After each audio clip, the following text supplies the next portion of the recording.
నిజామాబాద్ జిల్లా ఆర్మూర్లో ఎమ్మెల్యే పైడి రాకేష్ రెడ్డి సుదర్శన్ రెడ్డి పర్యటించారు. ఇక అక్కడ నూతనంగా నిర్మిస్తున్న వాటర్ ట్యాంకులను పరిశీలించారు.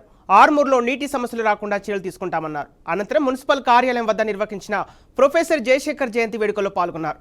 జయశంకర్ చిత్రపటానికి పూలమాల వేసి నివాళులు అర్పించారు.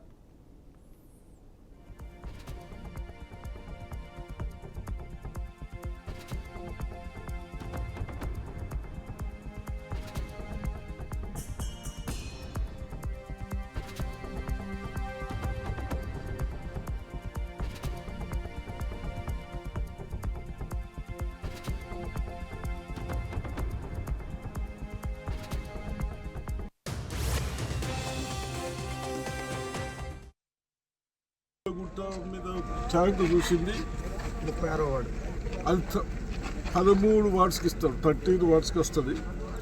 అదేవిధంగా ఇక్కడ చూస్తున్నాం, ఇక్కడ మన మున్సిపల్ పార్క్ ఉంది. దీంట్లో ఇంకోటి వేస్తే ఇంకో 6 వార్డ్స్కి వస్తూ ఉన్నాయి. 19 వార్డ్స్ అయిపోయినాయి.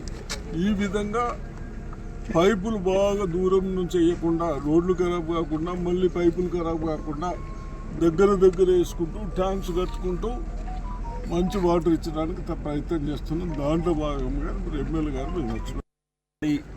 అనుభవము, బోధనలో చేసిన అనుభవం వల్ల ఇప్పటి వరకు తాగునీటి సమస్య రావట్లేదు, ఎద్దడి రావట్లేదు.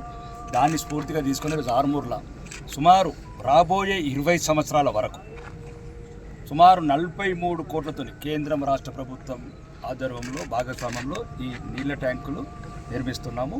ఎక్కడ కూడా ప్రజలకు ఇంకా దగ్గర ఉండడానికి ఏ స్థలం అయితే కరెక్ట్ ఉంటుంది, ఆ గ్రావిటీ కానీ వాటర్ లీకేజ్ లేకుండా, వేస్టేజ్ లేకుండా ఆర్మూరు మరియు చుట్టుపక్కల ఈ మామిడిపల్లి, పెరికేటి గ్రామాల ప్రజలకు కూడా మళ్ళీ 20 సంవత్సరాల వరకు లోటు లేకుండా, నీటి ఎద్దడి రాకుండా ఒక మహత్తర ప్రాంతాన్ని అన్నగారి కృషి వల్ల సెంట్రల్ స్టేట్ గవర్నమెంట్ భాగస్వామ్యంలో ఇది శాంక్షన్